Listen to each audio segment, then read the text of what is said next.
Welcome, everyone, to this week's Attitude Magazine's ADHD Experts webinar broadcast. We hope everyone is staying safe and staying well.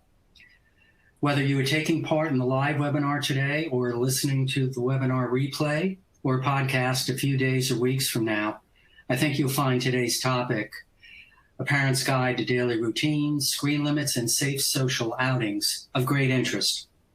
Before we get started, let me note a couple of housekeeping items. Those of you tuned into the live webinar may download the slides now by clicking on the Event Resources tab of your webinar screen.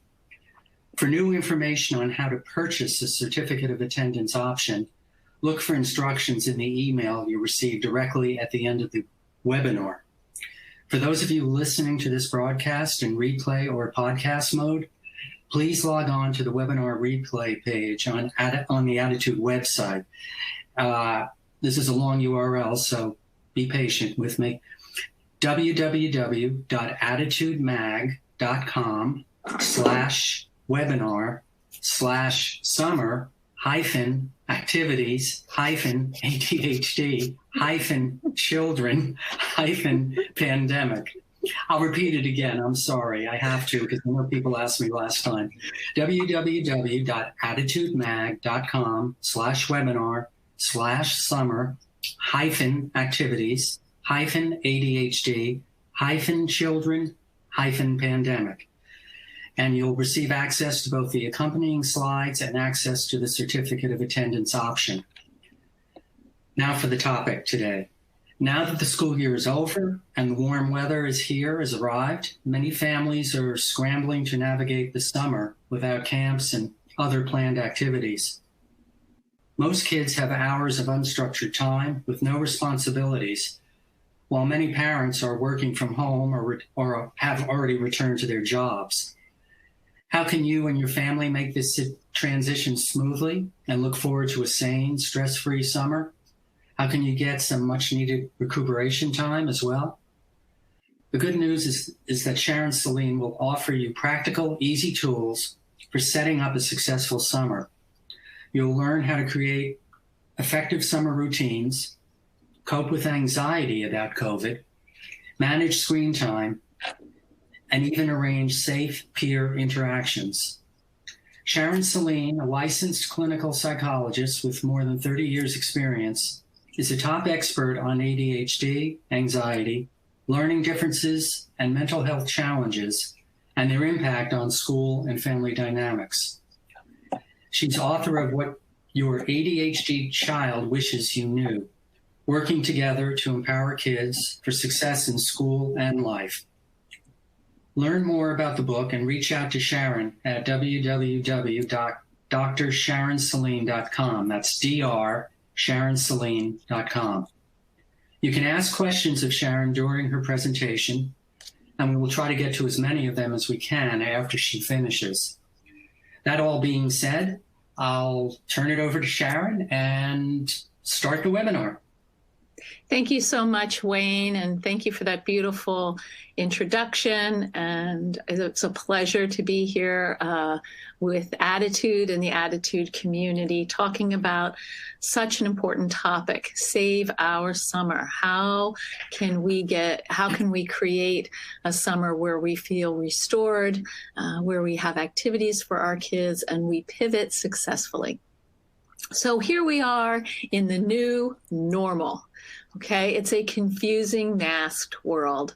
There have been huge adjustments for all of us in all areas of our lives.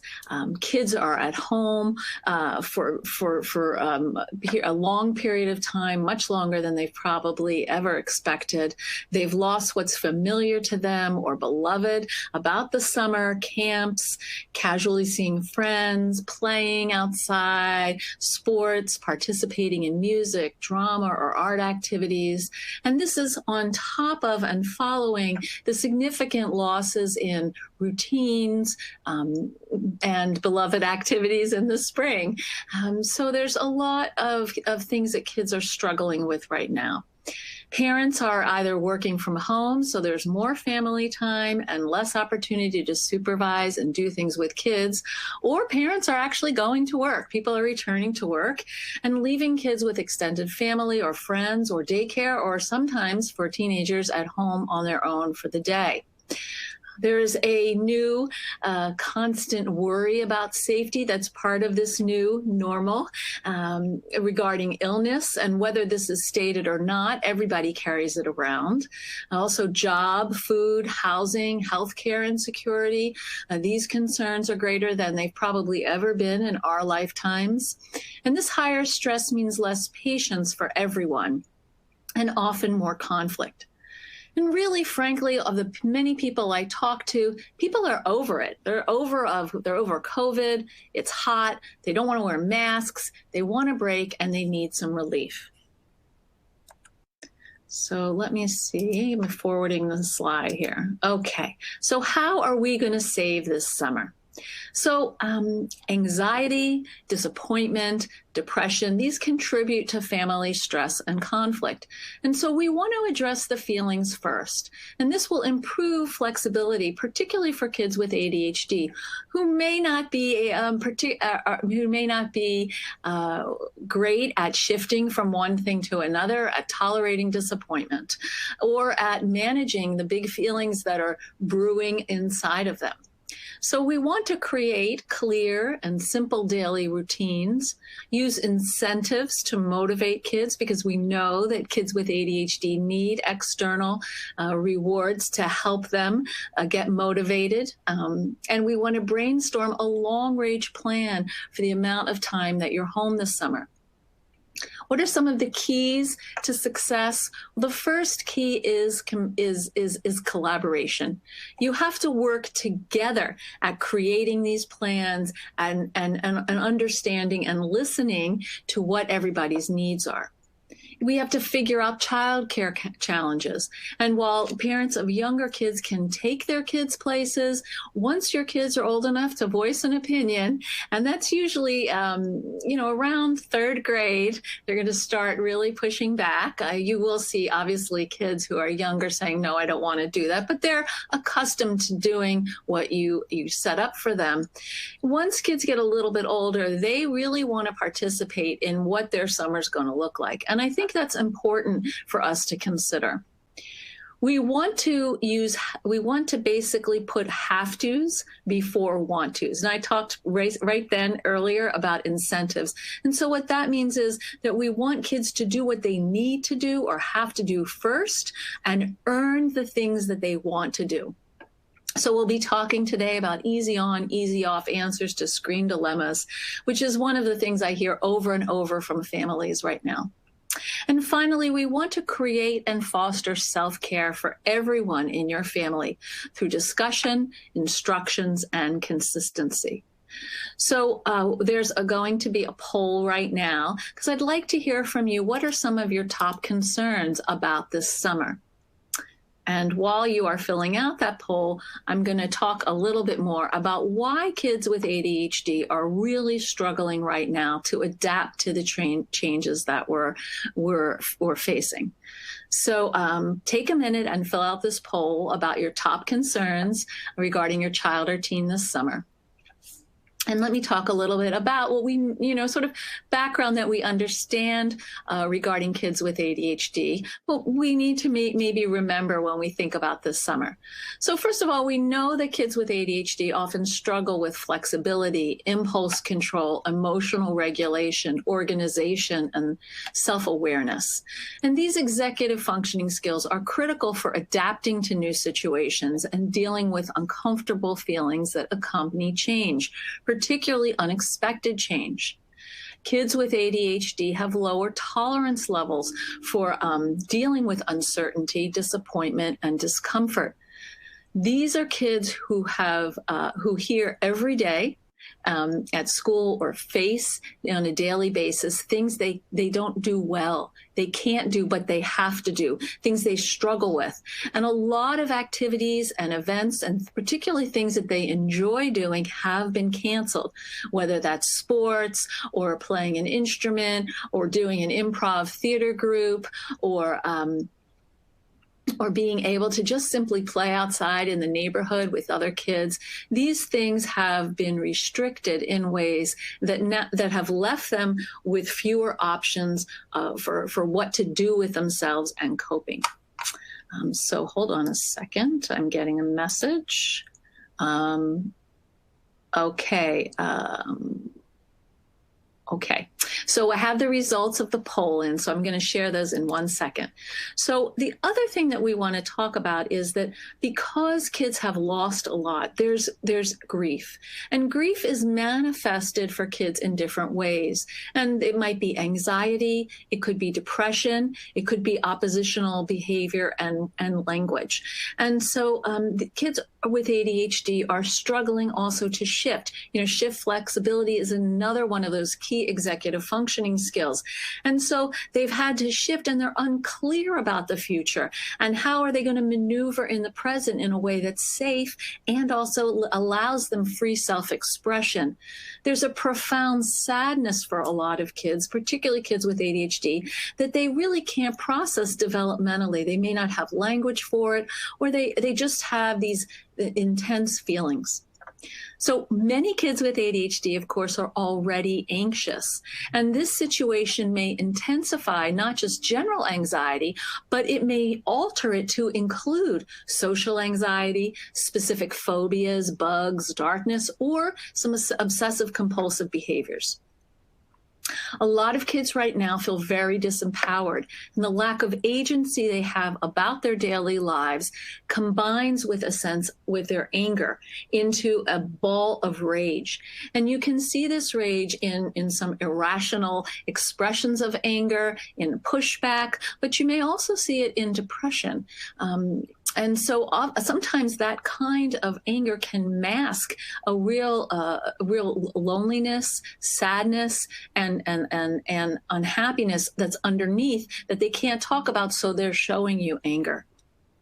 We also have seen trauma responses in kids right now, and those can be flashbacks, sleeplessness, insomnia, nightmares, new fears.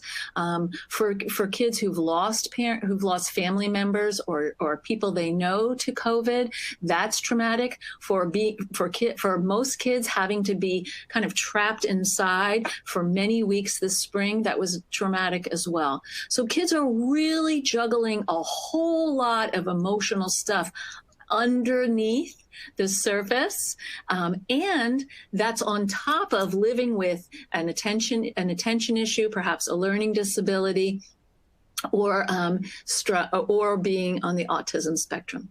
So that's part of the framework. That's the foundation that we're coming from. And let's go back to our survey. So what are your primary concerns about your children and teens this spring? So 81% of you said too much screen time. Got it. 55% said a lack of motivation.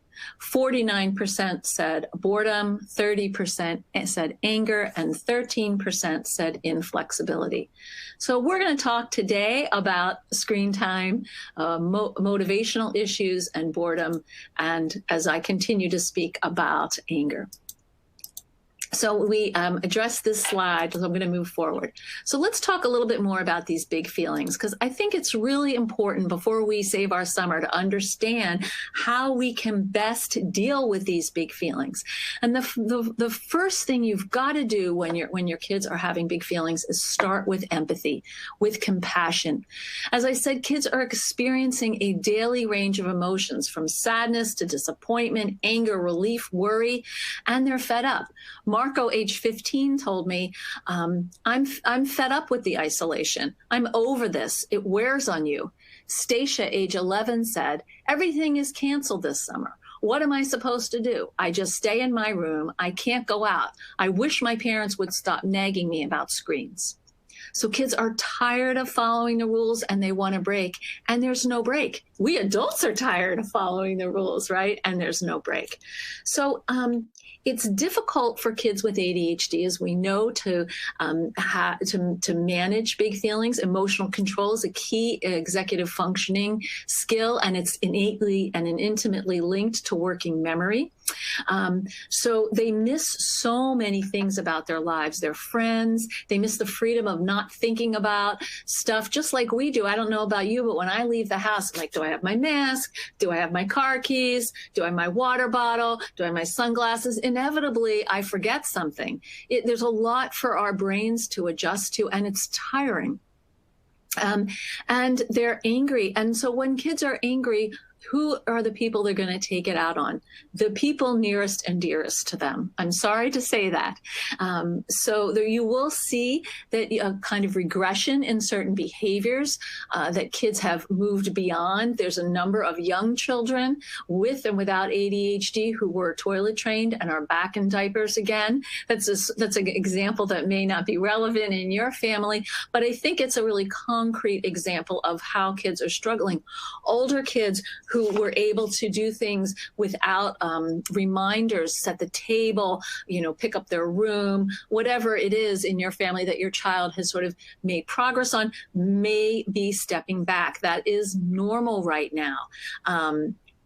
We want to validate and empathize with our kids. We want to validate their struggles, their upset emotions, and we want to empathize. And we're going to do this relying on the 3 R's. Reflect. You're going to listen with compassion to what your child is saying to you and reflect what you hear. Oh, yeah, what I would say to Marco is, I can understand that you're over this. It does wear on you. And it's really hard because we don't see an end. You're reflecting and you're validating. You're going to recognize patterns of worries or anger. Zoom out as a parent and stay out of the content and look at the bigger picture of what's going on.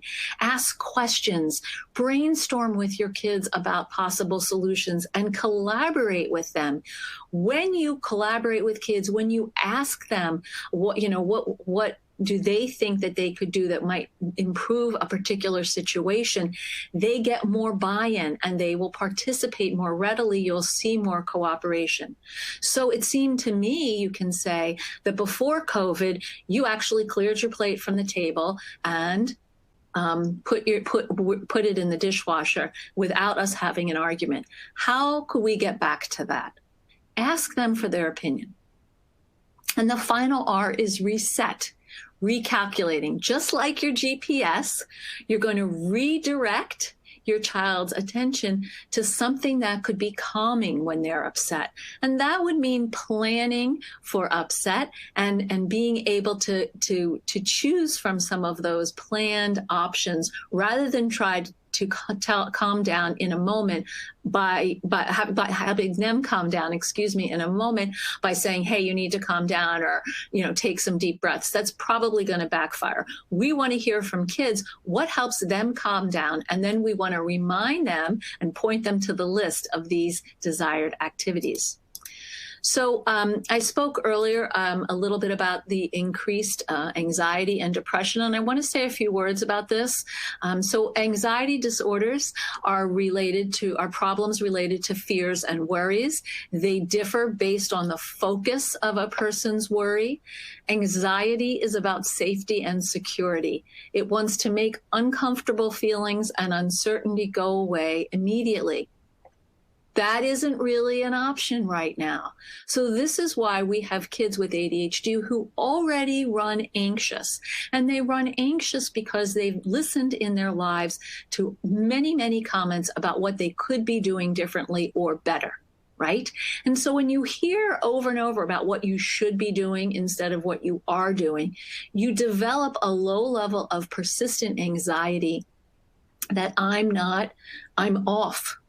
And I don't know when I'm going to mess up because I can't control it, but I'm going to mess up. And so I'm a little worried about when that's going to happen. And these are not things necessarily that they will articulate to you on a daily basis, but I've heard many kids tell me that this is what they live with. So anxious kids often have low self-confidence, and they also struggle with peer relationships, as well as academic difficulties and family conflict. Now, anxiety is a natural human response that comes from serving a purpose, right? So it's a warning sign for us that something's amiss, or where we don't feel like we have the resources to deal with what is in front of us. A lot of kids want to make anxiety go away, and that's actually not a particularly practical or realistic goal, because we have anxiety for a reason. We're wired for it. So what we want to do is teach kids how to put their hand on the volume button of that anxiety so that they can start to turn it down, that they can reassure themselves instead of coming to you or other adults to fix it. Kids are justifiably anxious right now. Some are afraid to leave the house. Others are worried about returning to school or seeing friends. We have to address these fears with information, work together with kids to develop coping strategies and plans of action, and to talk about the reality, if they're concerned, of what would happen if someone in your family got sick. What is your family plan? Of course, children of anxious parents have been found to be more likely to be anxious, and to perceive ambiguous situations as threatening. So I would ask you as parents a question. How much are you talking about your anxiety or your concern or your worry about what's going on, both in front of your children? So you think they're doing something else and they're not listening, but they're always listening, right? Or directly to your children, because we want to be aware of what behaviors we're doing that would be increasing their anxiety, and what we might be able to do that would lower their anxiety. I also want to say something about depression. So a lot of kids, particularly teenagers, are feeling despair. They've moved on from disappointment to a loss of hope about the future. And this is where we see that lack of motivation. They don't feel like things matter anymore. Often untreated anxiety will lead to depression, so that's something to keep in mind. But this powerlessness and the lack of agency that kids are feeling, particularly teenagers, can lead not only to anger, which will mask depression, but to depression itself. And so we want to try to help kids figure out what is the circle within which they can operate. Where can they exert agency and independence? So to finish this little part of my presentation, I want to share some warning signs that your child or teen might need mental health support.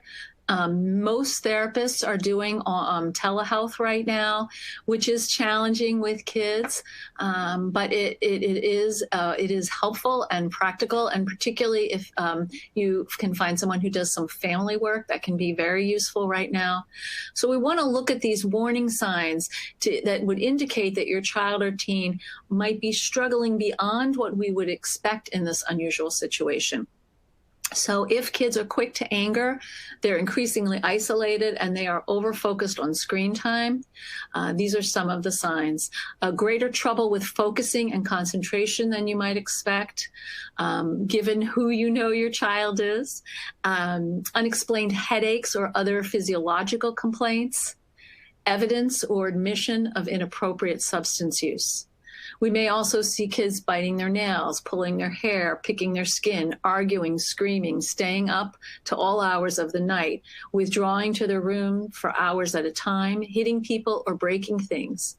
These behaviors are outward signs of their internal turmoil, and I encourage you to speak to your pediatrician or primary care provider for referrals for therapy. So what is your big picture for the summer? So we need to sort of, as a family, sit down and talk about the summer. Ask these kinds of questions. If you can make 3 wishes about this summer, more wishes is not one of the wishes, what would you ask for?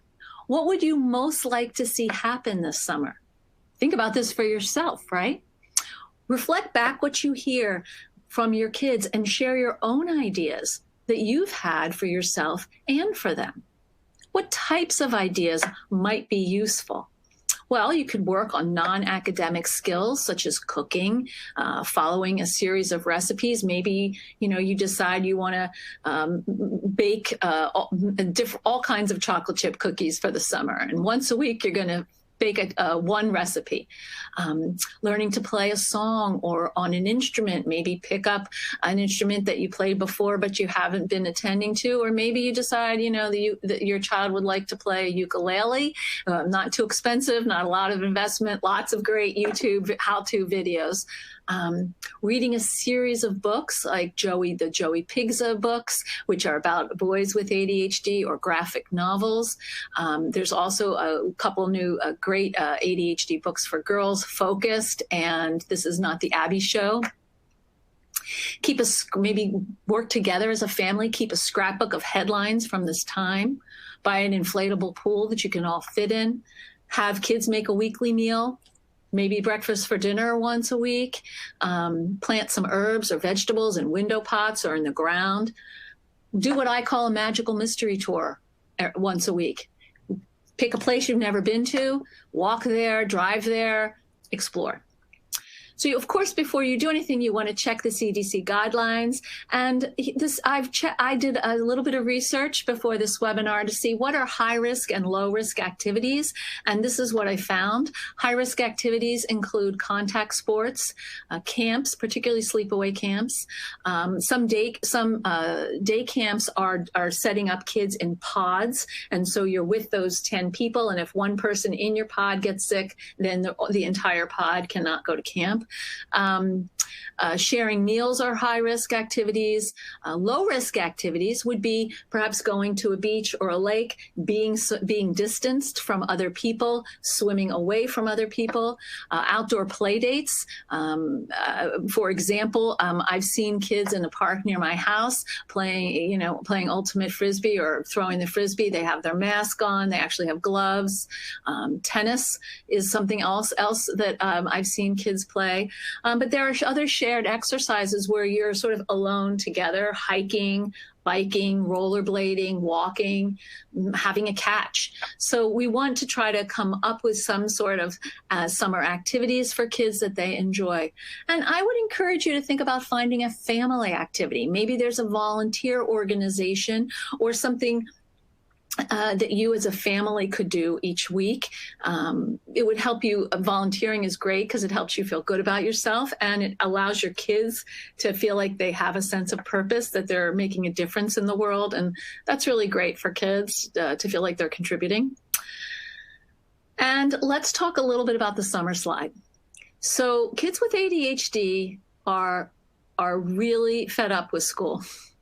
And they need a break. They've been slogging through this spring with online learning, and that's probably been unpleasant for them and difficult, although for some kids it's been a relief because the social pressure of school has been removed for them. If your child's asking for time, give them the time.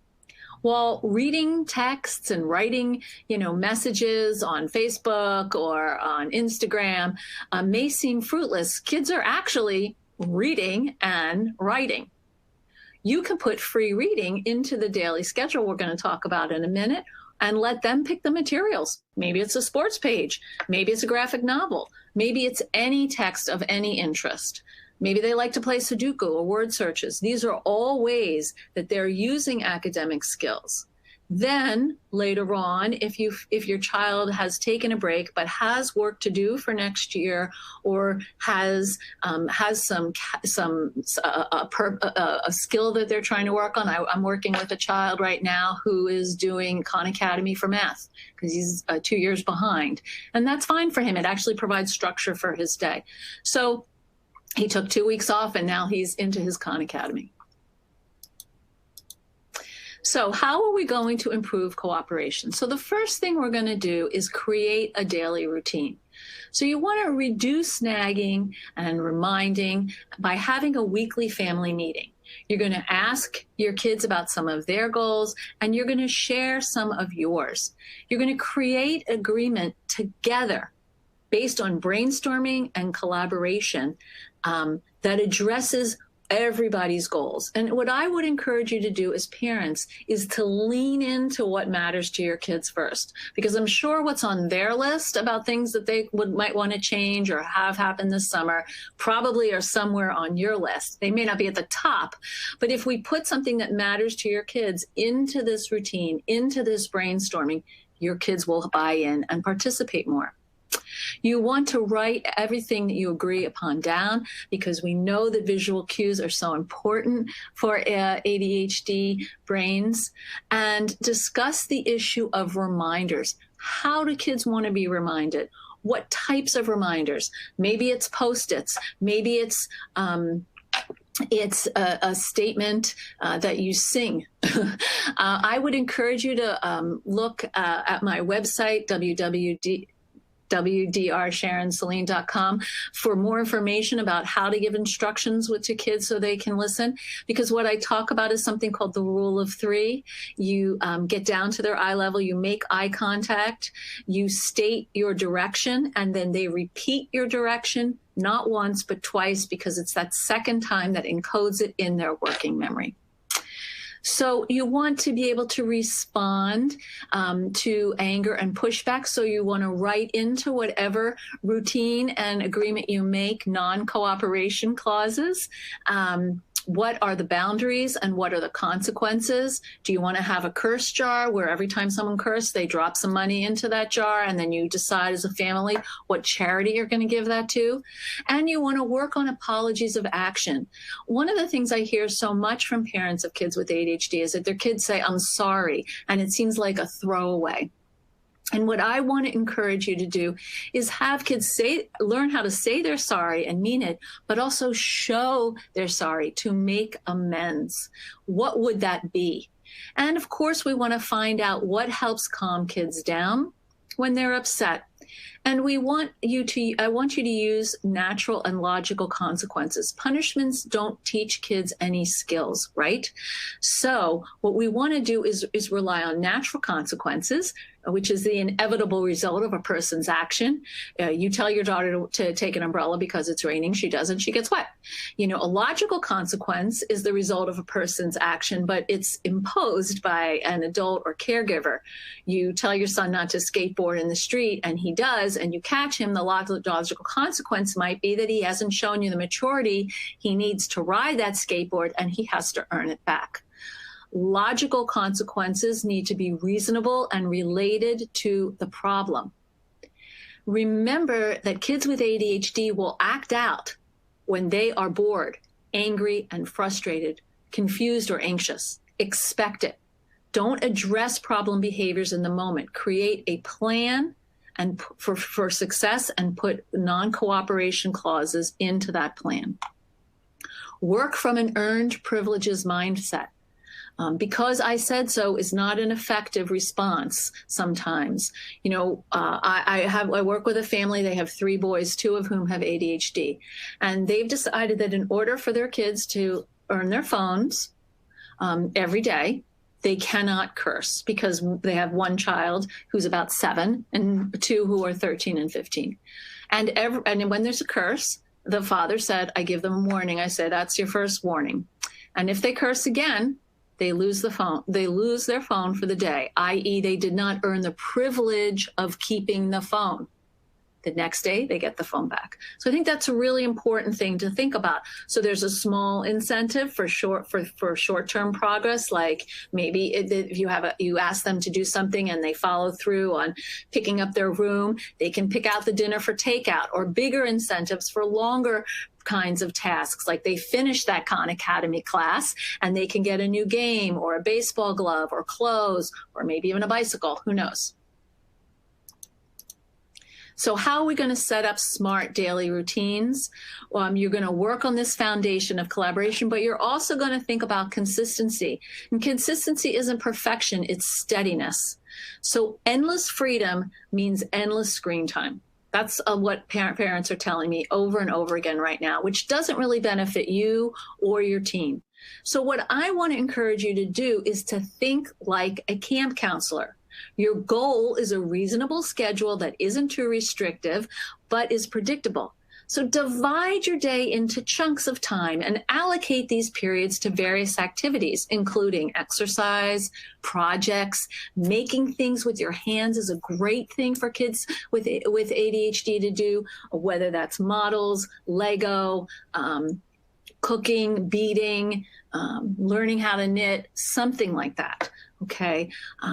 So you want to create a schedule that has meals and snacks and screen time and resting. And it doesn't have to be rigid, but it has to be consistent. So a sample schedule might be wake up by 10, have breakfast, get dressed, activity period 1, i.e. you do something. Lunch, activity period 2. You do something else. And then maybe some quiet time for reading or listening to music, something that promotes calm, designated screen time, because when you complete activity 1 and activity 2, you've now earned the screen time, right? What I'm going to talk a little bit more about that, because you've not just earned screen time, but maybe you've also earned bonus screen time. So shower, lights out, and then, by midnight or whatever the time is that's appropriate in your family. You're going to adjust your routines if your teenager has a job or if there's an online class or tutoring. Do that in the morning when your kids' brains are freshest. So I want to say something about this idea of earning screen time. And so let's go to the next slide. So here's the thing. In order for you to reduce fighting about screens with your kids, you have to have some screen time be a gimme and some screen time be earned, right? So you may want your child to have 3 hours of screen time right now, and your child may want to have 6 hours of screen time per day. So you're going to have to figure out how to negotiate that. And what I would encourage you to do is first think about your needs. Movies, games, TV shows, online activities can be crucial to helping you juggle work, childcare, and recently homeschooling. We want to use the screen time to serve you first and then meet your child's goals, okay? Or your child's needs. So how do you know what's enough? Talk to your pediatrician.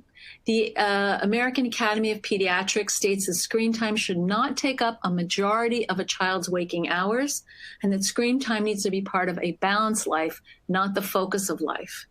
So what are the signs that there's too much screen time in your family, or too much screen time for your child or teen?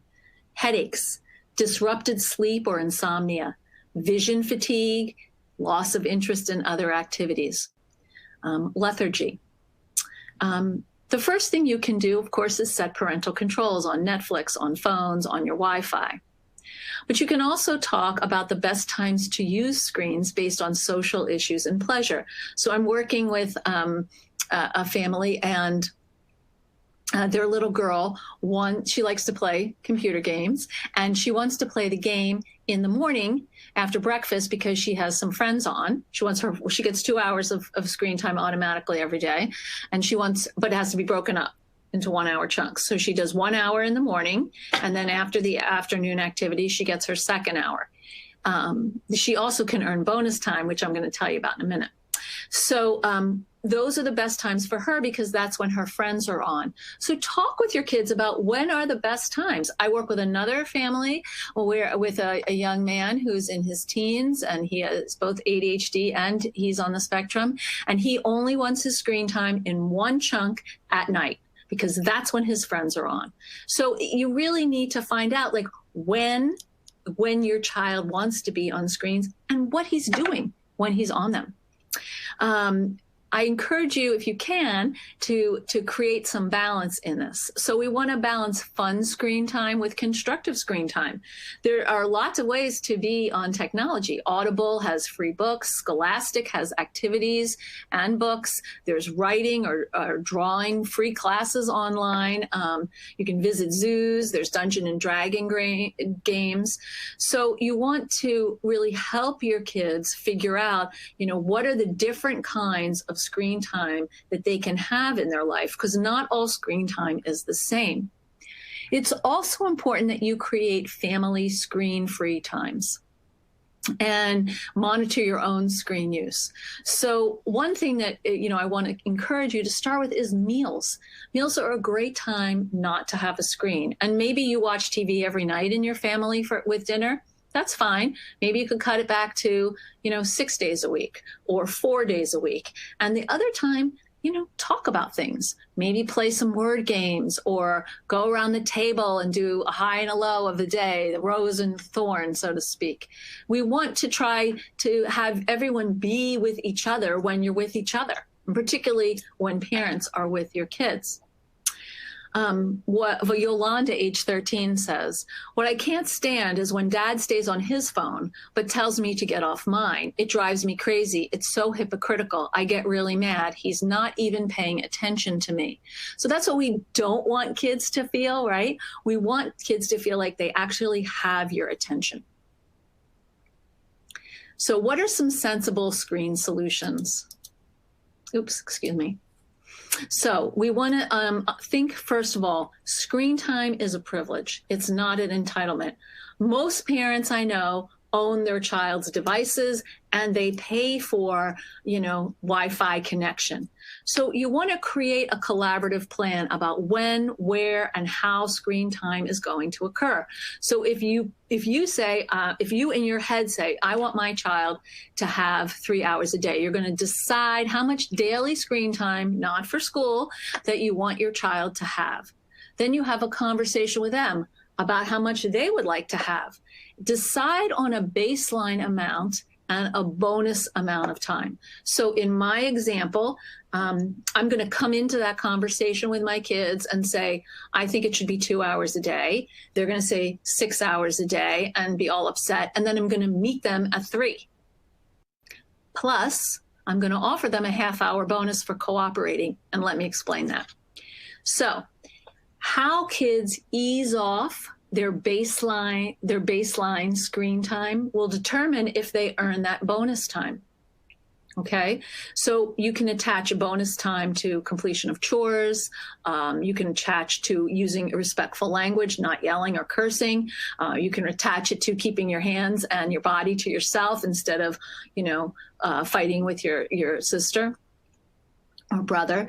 So this is very important. Any desired behavior you want, you link to the screen time. And you can do this in any number of ways. Like you may decide, in my family, I'm going to give my kids 2 hours. And then that third hour is going to be bonus. They have to earn that. And if when it's time to get off, like let's say that in that family where they do an hour in the morning, an hour in the afternoon, if in that morning hour they yell at me and they fight with me when it's time to get off, they have not earned the privilege of bonus time, or they've not earned the privilege of half of their bonus time. The other half they may get later. We want kids to be, if they are able to ease off the second hour. We want kids to understand, and I'm happy to answer more questions about this. I want to get through these slides. So we want kids to understand that they have some authority and autonomy for the things that they're doing. Okay. Screens need to stay out of bedrooms at night. I feel really strongly about this. There's no reason to have phones in the room. Keep the phone in your room. Some families I know put an Alexa in their kids' rooms and they keep the device in their rooms at night so their kids can say to Alexa, hey, Alexa, I want to listen to this story or I want to listen to this music. That's how I go to sleep. That's fine. And the final thing I want to say is that when your kids are actually cooperating with you around their screens, they need lots of acknowledgement. This is hard for them to do. Oops. So let's talk briefly about having socializing and being with friends. First, we want to empathize. Kids are bored, they're frustrated, they're lonely, and we want to discuss the benefits, not just to them, but also to society of them following social distancing rules and how that helps everyone. We want kids to understand that social distancing is tough, and this is really tough, particularly for tweens and teens, because their connections with friends are their world. So we want to strike a balance, help them strike a balance between safe in-person hanging out and spending time online or with friends, having a Zoom movie night or gaming. we want to help with this mix of online and face-to-face is how we want to encourage kids to reframe their social lives. So show them what social distancing looks like. Take out a tape measure. This is 6 feet. Keep gloves and masks in their backpacks or their cars. Make a list of outdoor spaces kids can safely meet their friends, and be very clear about the guidelines. Maybe hover in another part of that area so you can see if they're following it. And if they're not, then you're going to have to change what you're doing, and they will have to earn back your trust. 1 second.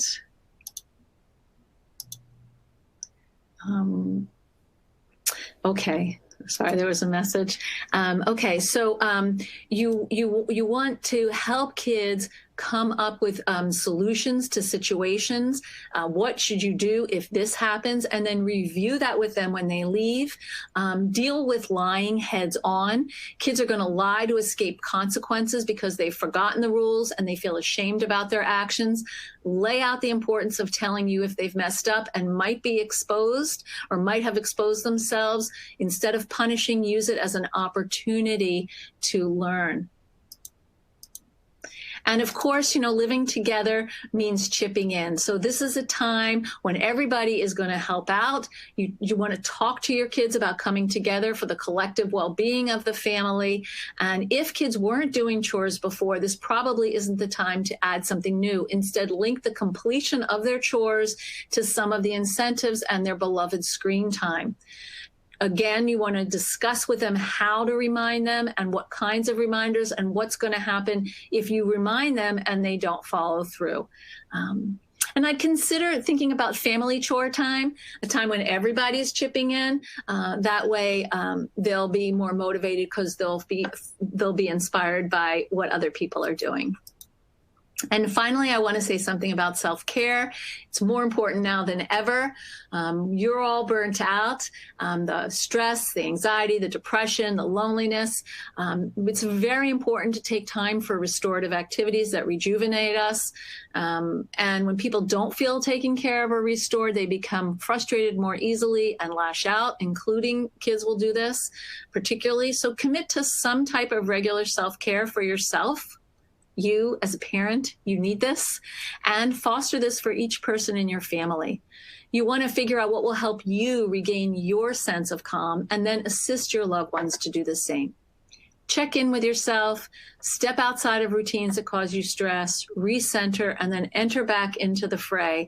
I'm a big fan of going to the bathroom. If you're in the middle of a stress, eruption, go in, wash your hands, splash some water on your face, breathe, tell yourself you've been here before, you can manage it. That's one way, but I'm thinking more about a daily activity. And finally, check in with your kids. Ask them what helps them feel good and quiet inside. What can they relax? What can they do and relax without worrying about performing or disappointing people?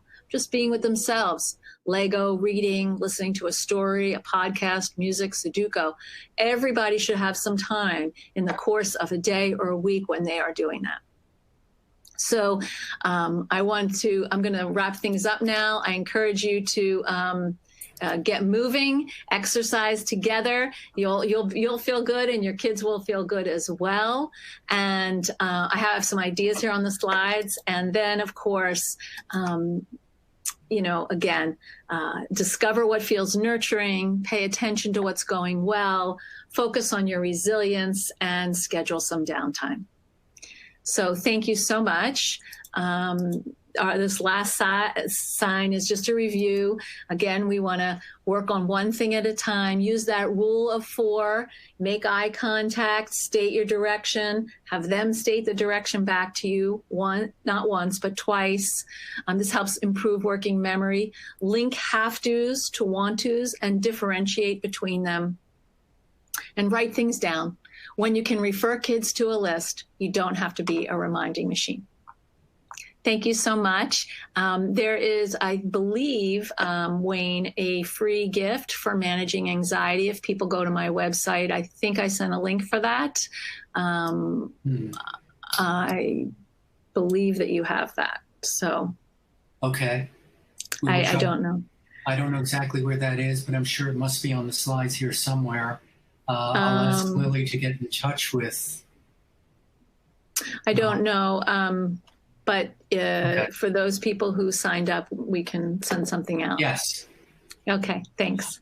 So should we get to the questions? Yeah, loads of questions from parents, but this one stood out because it's from Lily, who's age 11. She says, I have ADHD. Life is hard right now. I'm finally seeing friends, but I'm worried that I might get sick and they might get sick and we may die. Please save my summer.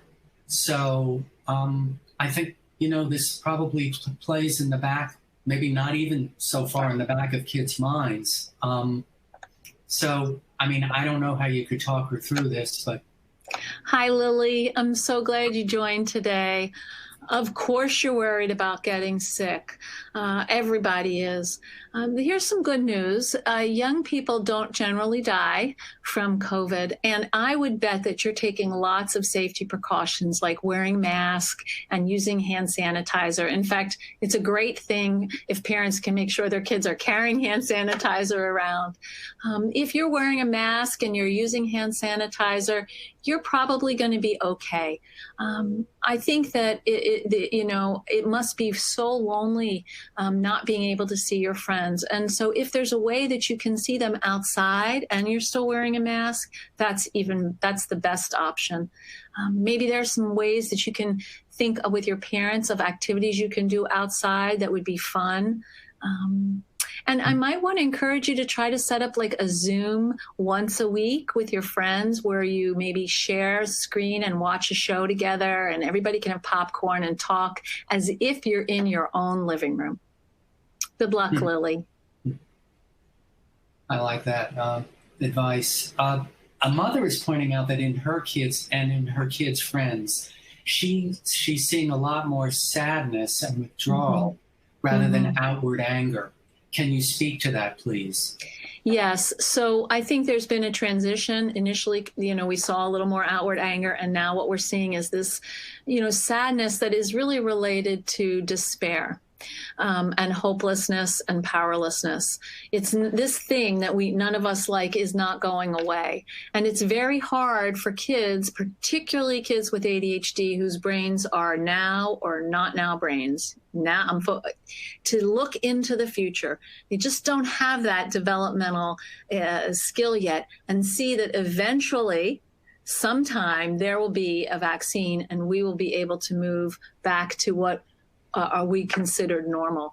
And so I think when kids are sad, the thing that we can do is to empathize, normalize it, and let them know, of course, that there is a reason to be sad. And what are we doing to try to make the lemonade out of these lemons? It's a yes and rather than an either or. Yes, I'm going to validate your feelings. And I'm going to really work on how we are bouncing back appropriately. So we want to do both at the same time. And I would encourage you to think about ways in which your child already has developed some skills or been out with other friends and had a flavor of what they've missed. That it may feel like a drop in the bucket, but at least it's a drop in the bucket. You know what I mean? Mm-hmm. Here's a real, challenging question. How do I keep my child socially connected when he is refusing to Zoom, Facebook, and he has significant difficulties maintaining proper distancing in person with friends? So that's a tough one. How? That's a really tough question, and it makes sense to me. So what I'm seeing now in particularly in teens is that they are so fed up with Zooming. I mean, they're beyond Zoom fatigue to Zoom exhaustion. They don't want to have any social connections online. They want them to be in person. And so the thing is, that's okay if you can do it safely. And here's what safely means. You wear a mask. And if I don't think you're doing it safely, then we have a problem because I want to be able to trust you. I need you to to see that you're doing what I'm asking. And so that might mean that he sees people in his driveway for a while. Or, he's allowed to have people in your backyard if you have one, or if you have a little balcony where they can separate, but they're wearing masks and they're together. He's got to show you that he's demonstrating good judgment, because it's not just himself who's at risk, but it's everyone in the family, and everyone in the family who you come in contact with. And that's, I think, that piece of information that's so important. Mm-hmm. This one's a little different from Lily's concern, but it's in the same ballpark, and several people have asked parents, any suggestions on how to deal with that fear of returning back to school with the virus? My son is ready for school and see friends, but the anxiety is sure there and it's increasing. Any thoughts on that? Oh, yes, I have many thoughts about this. I may not be able to get to them all today. So many kids are share this same anxiety. They desperately want to go back to school, and they're afraid. They are fundamentally afraid that they will get the virus, or that they'll get people sick. And so what we have to do is we have to counter that fear with information. We have to acknowledge the fear and counter it with information. You have every right to be worried. It's scary. And the adults are making plans to make sure that when you go back to school, you'll be safe. And we as a family are going to create some plans so that you know what to do in various situations. In fact, we can even practice them. We can do a little role play right here in the house. You're going to have a hand sanitizer in your pocket. You're going to have a mask and an extra one. This is how we are going to protect you. I think that's really important, because we want to acknowledge that fear is real. We want to tell them how we're going to be dealing with that fear in a concrete way. And we're going to offer them behavioral solutions in various situations and things they can tell themselves so that they can soothe themselves and stay calm when they're not around you. Because that's what kids who are anxious need most. Right. Two quick ones before we have to go. Could you clarify what you meant by giving away belongings as a sign of anxiety or depression? What would that look like? So when I say giving away belongings, it's one thing to decide I have way too many clothes in my closet or shirts I don't wear, and we're going to go through that. It's when kids give away things that are really valuable to them. Because they think they say they don't need it anymore. So your child has an Xbox and they give it away, or your child has a favorite pair of earrings and they give those away. I'd want to ask kids about that, and I want to keep my eye on that. Is that a single incident, or are they giving away other things too? Your Xbox, your favorite T-shirt, a pair of sneakers that I know you love. Like, what's going on? We want to ask about that. Mm-hmm. Another quick one. Who is if you know off the top of your head, the author of the Joey Pys.D series? There are several parents who are interested in that. Okay, hold on. I think I have one in my bookshelf, so I'm going to turn around. The author is Gantos, Gantos. Okay. And also, of course, I think the character in The Lightning Thief and that series, I could be wrong, but I think that character also has ADHD. So that would be another series to check out. But the Joey Pys.D books are great for, I would say anywhere from 6th grade readers to 8th grade readers. Mm-hmm. And lastly, several parents, we're all still working at home remotely in a lot of cases, and they're allowing their kids to do the screen time thing while they're working. How does a parent avoid the guilt of that? They find it very, a good situation where their child is occupied while they're working. Is there any? That's a great question. So I want to just say, you know, you're doing the best you can with really difficult circumstances. And again, there are different kinds of screen time. It's one thing to game all day, but could you break that up somehow with an audiobook, with a scholastic activity video, with a trip to the zoo virtually, with watching a TV show? You know, try to diversify what they're doing on the screens, and that I think would keep their minds a little bit more active and could relieve your guilt. Like, oh, today my child went to this scholastic, you know, watched the scholastic thing on you know, how elephants live in Africa, or, you know, something that they're interested in. This is important because if you can diversify, particularly if there's a balance between screen time and maybe just audio time, like listening to a story, it uses different parts of the brain and gives your eyes a break. But mostly, you know, I want to say that if you're working at home and you have a child with ADHD, you have a lot of issues and problems and challenges that you are juggling. You also have a lot of joys, of course, but you really are doing a lot of juggling, and you've got to do what works. Yep. That was excellent. Yeah. I like the audiobook or the other options for screen time. So I think the hour's up. Thanks so much for being here and sharing your expertise. It was excellent as usual.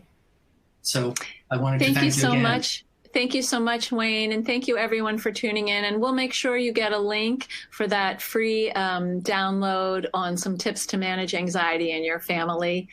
Please check out my website, drsharonsaline.com, and also check out my Facebook page. I post a lot of interesting information and articles and links to things related to raising kids with ADHD and living a happy and content life.